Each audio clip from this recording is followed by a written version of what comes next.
Les interpellations dans l'enquête sur l'assassinat du préfet Erignac et 8 personnes sont toujours entendues à la division nationale antiterroriste à Paris. 4 autres personnes ont été en revanche relâchées aujourd'hui à Ajaccio.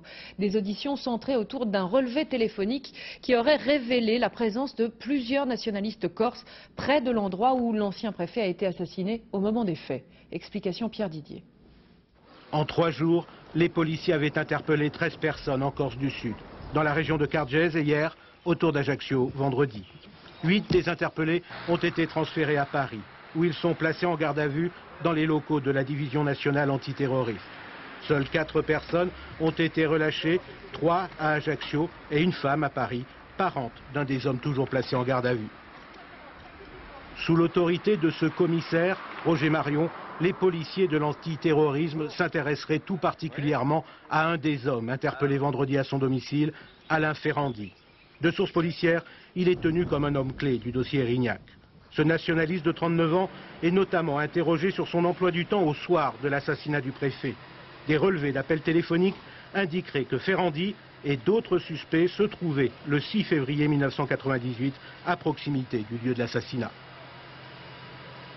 Ce qui n'était pas des preuves fondamentales il y a quelques mois semble aujourd'hui nous être proposé comme des vérités intangibles. Techniquement, dans une petite ville comme Ajaccio, où les grands axes d'Ajaccio, quelques centaines de mètres, maximum un petit kilomètre, les bornes des portables qui identifieraient les personnes pratiquement à quelques mètres près, pour ne pas dire à quelques centimètres près, me semble une interprétation à usage de grandes cités, de grandes villes comme Paris, où visiblement ça peut passer, mais pour la Corse ça ne passe pas.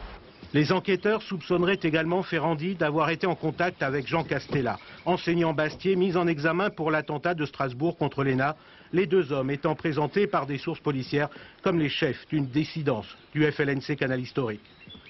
Reste que jusqu'à maintenant, une seule personne est mise en examen par le juge Bruguière dans le cadre de l'enquête sur l'assassinat du préfet Erignac. Il s'agit de Mathieu Filidori, soupçonné d'avoir rédigé des textes de revendication. Filidori qui nie farouchement son implication dans l'assassinat du préfet.